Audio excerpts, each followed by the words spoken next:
Afternoon at a quiet elementary school parking lot in Boston. Most parents have already left, leaving the campus still. An old sedan sits motionless, its hood popped open. Clara Vance, a 27-year-old teacher, is frantically making calls, looking stressed. No one stops. In the distance, Daniel Brooks, a 41-year-old single father, leads his 9-year-old daughter Emma through the gates. Emma points. "Dad, that's my teacher." Daniel hesitates, then walks over. "Need a hand?" Within minutes, the engine roars to life. Clara looks at him, shocked. She asks, "Why didn't you tell anyone you could do this?" Silence. Now. Watch. Truth is here. Daniel Brooks was a man of steel and silence. At 41, his face was a map of quiet focus and the deep, enduring weariness of a man who worked with his hands to keep a small home safe. He was a master mechanic at a small, independent garage on the rougher side of Boston, the kind of place where the air always smelled of WD-40, old rubber, and diesel exhaust. He was the guy you called when a high-pressure valve was leaking or an engine had a rattle that no computer could diagnose. He was the ghost fixer, the man who made things run perfectly but never asked for the spotlight. He preferred the rhythmic click of a torque wrench to the hollow chatter of a social gathering. Daniel was a single father to Emma. 5 years ago, his world had been systematically dismantled. His wife, Sarah, had passed away after a brave battle with illness. In the aftermath of that loss, Daniel had radically simplified his life. He had previously been a lead technical supervisor for a major logistics firm, earning a 6-figure salary while managing massive fleets. But the 60-hour weeks and the constant travel were a luxury his heart could no longer afford. He needed to be the father who was there for the school projects, the bad dreams, and the Saturday morning pancakes. He chose the quiet routine of a local mechanic, specifically because it allowed him to pick Emma up at 3 p.m. every single day. He didn't need a fancy title or a corner office. He needed to be a hero in a small, warm apartment. The school Emma attended, Willow Creek Elementary, was located in a wealthy suburban pocket of Boston. Every afternoon, the parking lot was a parade of brand-new luxury SUVs and sleek electric sedans driven by parents who measured success in quarterly dividends and social status. These were people who viewed success as an upward line on a chart. Daniel arrived every day in his 15-year-old pickup truck, the engine purring with a health that belied its rusted fenders. He stood at the gates, often still in his work shirt, with Daniel stitched over the pocket in white thread, a stark, blue-collar contrast to the tailored suits and designer trench coats around him. To the other parents, Daniel was essentially invisible. Or worse, he was a stereotype. They saw the grease under his fingernails and the faded fabric of his jacket and assumed he was uneducated, perhaps even struggling to get by. They whispered about the scholarship girl, Emma, and her manual labor father. They offered him pitying looks when he sat alone at parent-teacher conferences, never realizing that the man they were looking down on possessed a mechanical intelligence that most of their boardrooms desperately needed. Daniel saw the way they clutched their leather bags a little tighter when he walked past, but he felt no bitterness. He knew that the most important parts of a building are the ones deep underground that nobody sees. Daniel never bothered to correct them. He didn't participate in the frantic office politics of the PTA. He didn't boast about his past achievements or the fact that he could rebuild a jet turbine with his eyes closed. He believed that the loudest people in a system were usually the ones with the most to hide. He lived by a simple, ironclad rule. Stay focused on the foundation, and the building will take care of itself. For him, the foundation was Emma. Emma, at 9, was his greatest masterpiece. She was bright, observant, and possessed a kindness that was rare for her age. She knew her dad was special. She saw the way he could fix a broken toy with a piece of copper wire and a quiet smile. She saw the way he listened more than he talked, but she also saw the way the other adults looked at him. She felt the invisible wall that social class had built between her family and the Willow Creek elite. She knew her dad was a king in a world that thought he was a servant. On this particular Tuesday, the school day had ended with a sudden, sharp chill in the air. Daniel was walking Emma to the truck when they saw the scene. Clara Vance, the third-grade teacher, was standing beside her aging Honda, her phone held to her ear with a grip of pure frustration. Her car, a vehicle that clearly hadn't seen a professional mechanic in far too long, was dead. Daniel watched the other parents drive past in their heated seats. Some offered a sympathetic wave. Most looked the other way, too busy with their own schedules to stop for a teacher in trouble. He looked at Emma. She tugged on his sleeve, her eyes full of concern. "Dad, that's my teacher. She looks like she's going to cry." Daniel sighed, the weight of a long day's work still in his joints. He didn't want to be noticed. He didn't want to explain himself, but he couldn't walk away from a broken system or a person in trouble.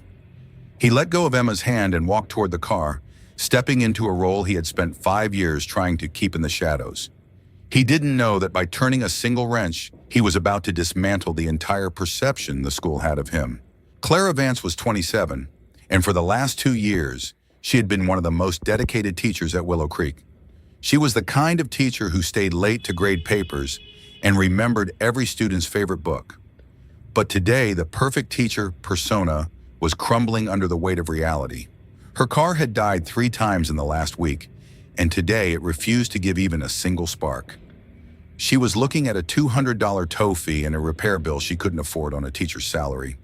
She felt the eyes of the remaining parents on her, sensing their silent judgment of her unreliable life.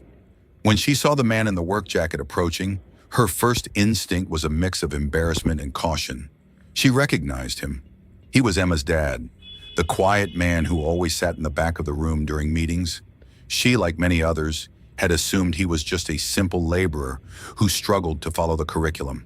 She expected him to offer to call a tow truck for her, or perhaps give her a ride she would politely decline. "Need a hand, Ms. Vance?" Daniel asked. His voice was low, rhythmic, and entirely devoid of the heroic posturing she was used to from the high-powered dads in their Teslas. "Oh, Mr. Brooks, thank you, but I've already called the service," Clara lied, her pride flaring for a second. "It's probably the alternator. It's been acting up for a while. I just have to wait." Daniel didn't argue.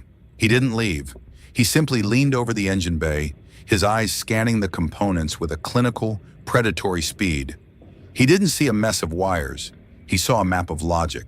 He saw the battery terminals, corroded and loose. He saw the frayed belt. But mostly he heard the silence. He touched a connection, then another. "It's not the alternator," Daniel said quietly. "It's a grounding fault. Your battery is fine, but the electrical signal isn't reaching the starter because of the oxidation on this lead. The computer thinks there's no power, so it's locking the ignition." Without waiting for permission, Daniel reached into his back pocket and pulled out a small, high-quality multi-tool. He moved with a precision that made Clara stop breathing for a second. He didn't fumble. He didn't guess. He scrubbed the terminal, tightened a single nut, and adjusted the tension on the main cable with a rhythmic, sure-handed grace. He looked like a surgeon performing a life-saving procedure on a sidewalk. "Try it now," Daniel said, stepping back and wiping a smudge of grease onto his rag. Clara got into the driver's seat, her hands trembling as she turned the key. The engine didn't just start, it roared to life with a healthy, vibrant hum she hadn't heard in months. She sat there for a heartbeat, stunned by the immediate surgical efficiency of the repair. She looked through the windshield at Daniel. He was already closing her hood, his face returning to that neutral, observant mask.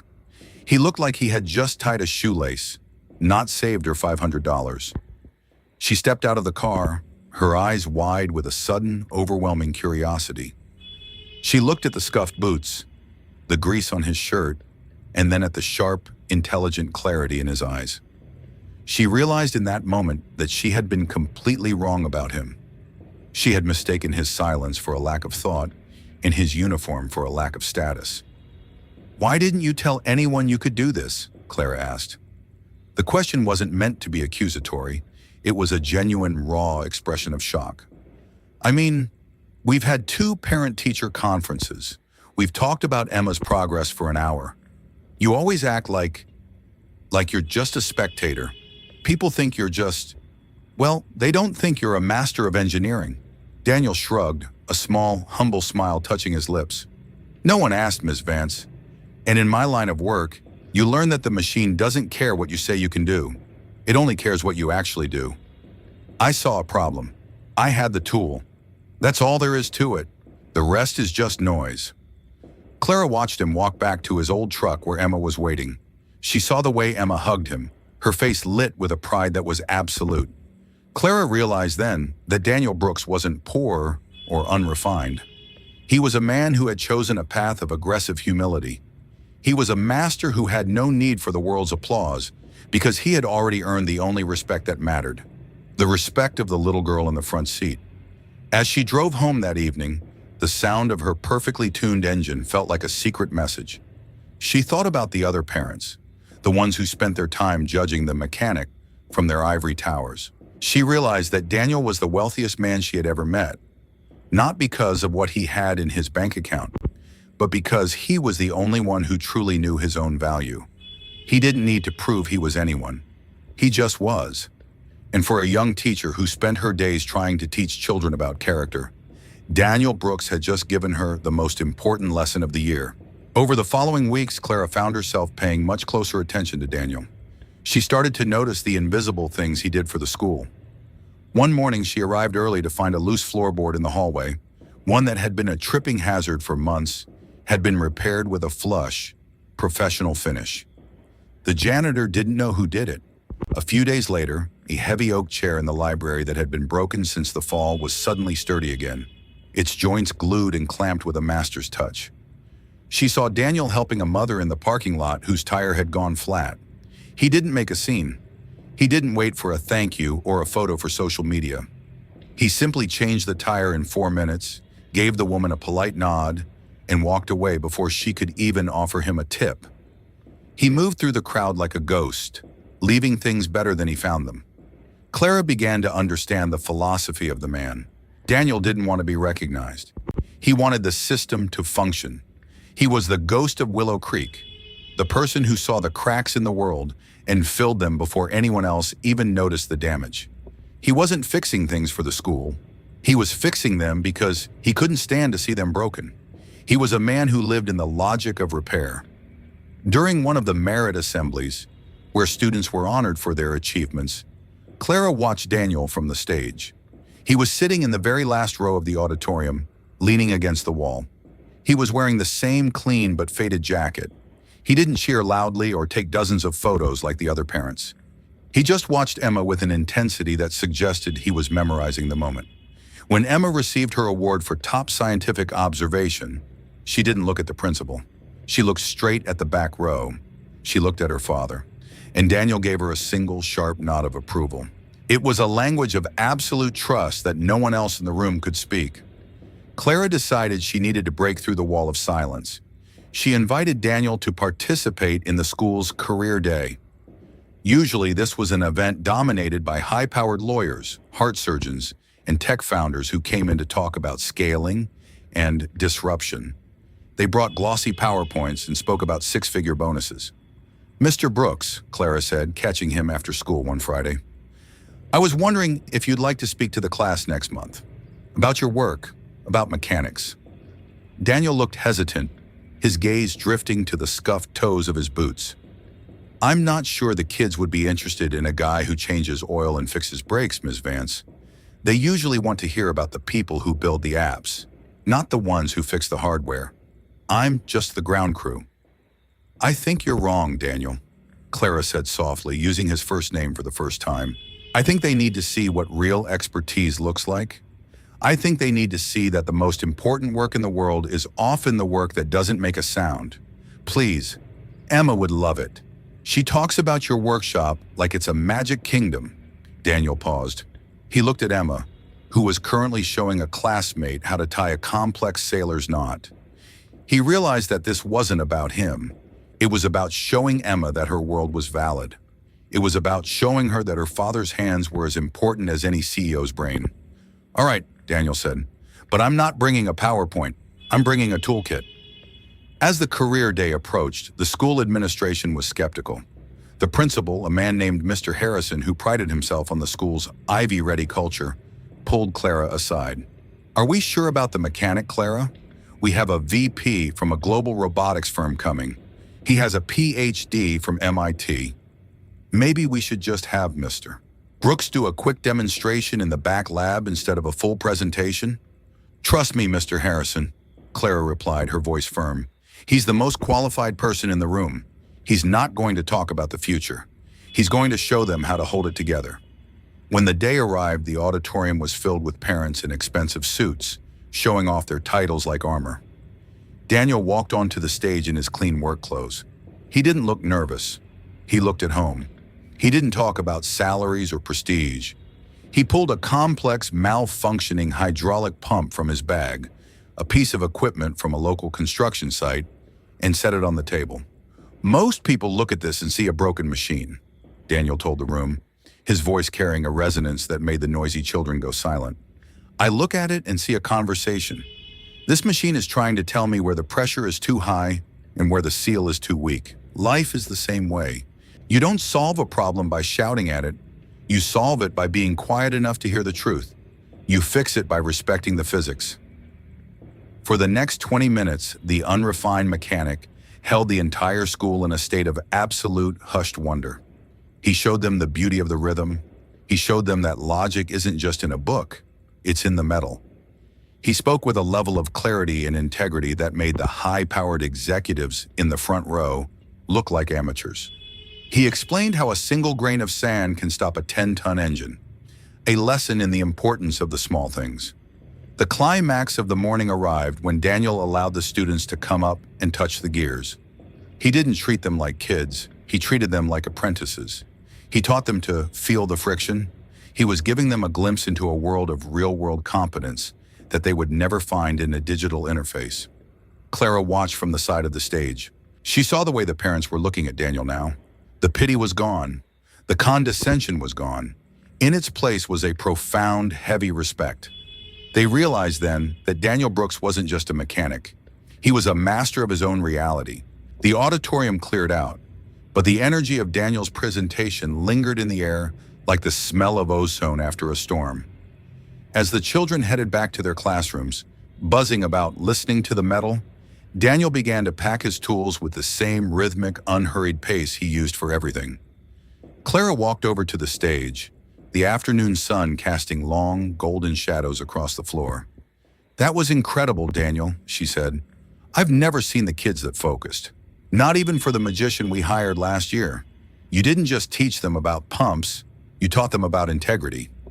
Daniel laughed, a warm, rich sound that made the empty room feel like a home. The magician uses tricks to hide the truth, Clara. Kids like the truth. They like knowing that things can actually be fixed. They like knowing that the world isn't just a series of errors they can't control. He closed his toolkit with a satisfying metallic click. Clara hesitated, then took a step closer. I have to ask you something. Something I've been thinking about since you fixed my car. Do you ever feel unseen? I mean, standing in that parking lot every day, surrounded by people who treat you like you're part of the background machinery. Does it ever hurt to know they look right through you? Daniel was silent for a long time. He looked out at the empty rows of chairs, his mind traveling back through the last 5 years. The long nights, the grease, the quiet struggle. Sometimes, he admitted softly, but that's okay. Why? Clara asked, her voice full of a genuine, pained confusion. You have so much skill. You have so much dignity. You shouldn't be invisible.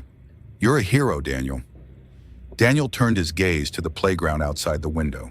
He saw Emma running across the grass, her bright yellow backpack bouncing against her shoulders. She was laughing, surrounded by friends who were now asking her questions about the pump. He saw the future in her stride. Because she sees me, Daniel replied. That's the only viewpoint that has any real-world weight to it. To Emma, I'm not a mechanic or a scholarship dad or a contract worker. I'm just dad. I'm the person who makes the world feel solid when it starts to wobble. If the person who matters most sees the truth, then the rest of the world can be as blind as it wants to be. I don't need a plaque on a wall. I have a drawing on my fridge. Clara felt a lump form in her throat. She realized then that Daniel's invisibility wasn't a tragedy. It was a choice. He had stepped back from the world of noise and ego to create a world of substance for his daughter. He had traded the recognition of strangers for the absolute, unshakable trust of his child. He was the architect of her security.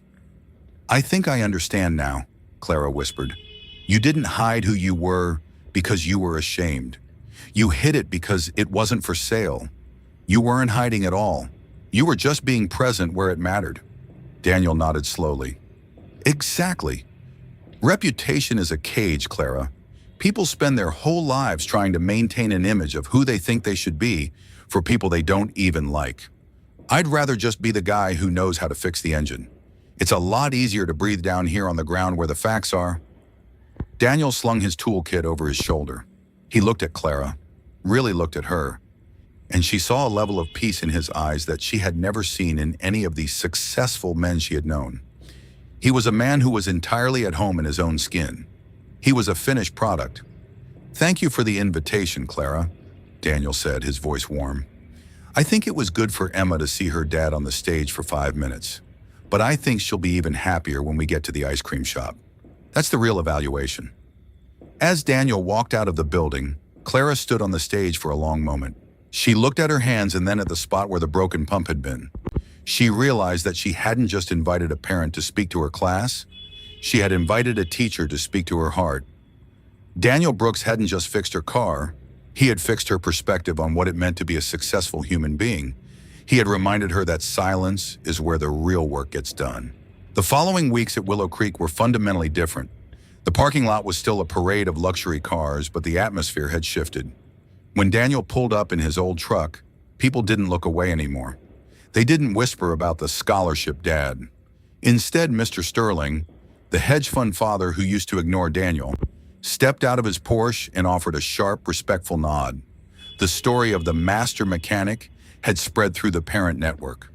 They realized that Daniel wasn't a man who had failed. He was a man who had chosen a different kind of winning. He was the man of character. Clara began to include Daniel in the school's strategic planning committee, not as a worker, but as an advisor. She wanted his eyes on the foundation. She wanted his listening to guide their decisions. And Daniel accepted, provided the meetings didn't interfere with Pancake Saturday. Trindu. He brought a level of common sense logic to the board that saved the school thousands in unnecessary renovations. Emma was thriving. She walked through the halls with a new, quiet confidence, realizing that her dad was a legend in a way that had nothing to do with money or power. She was proud of his greasy hands.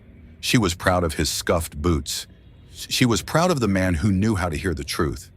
She became the bridge builder of the playground, helping other kids solve their problems with the same patience her father used on an engine. One evening, after a committee meeting, Clara and Daniel were walking toward their cars. The sun was setting over Boston, painting the school's brick walls in shades of liquid gold and deep amber. The city skyline was glowing in the distance. "You know," Clara said, looking at the city lights, "the board was talking about you today. They said the school feels different, more stable. They think people respect the institution more now that we've stopped chasing the gloss and started focusing on the steel. You've changed the rhythm here." Daniel smiled, his eyes reflecting the twilight. "Respect is like a good weld, Clara. You can't rush it and you can't fake it. It either holds under pressure or it doesn't. I'm just glad the school is holding." Clara nodded, her heart feeling fuller than it had in years. "You were right about being unseen, Daniel. The right ones already see you. I certainly do. You're the most visible person in my world right now." Daniel looked at her, a long, steady gaze that spoke of a new, quiet possibility. "I know you do, Clara, and I think that's why I finally decided to step into the light. It's nice to be heard once in a while." They stood in the quiet of the parking lot for a moment, the distance between the teacher and the mechanic finally bridged by a truth they had both worked to find. The master of silence had found his voice, and the perfect teacher had found her anchor. The story of the single dad didn't end with $1 million or a big office. It ended with a simple, profound realization. True strength, it isn't found in a title, a bank account, or a designer suit. It's found in the courage to be exactly who you are, even when the world is telling you to be something else. It's found in the integrity of your presence in the character of the person you raise. Daniel Brooks was home, and for the first time in 5 years, the rhythm was perfect. True excellence does not need an audience to exist. Never underestimate the quietest person in the room. They might be the only one with the integrity to hold the entire foundation together. Real respect is not something you demand with a title. It is something you earn through the consistency of your actions and the quality of the life you lead. Your character is your true resume. If you believe that quiet strength deserves more respect than loud titles, subscribe for more stories like this, and tell me in the comments, do you think people should spend more time proving themselves or just being themselves?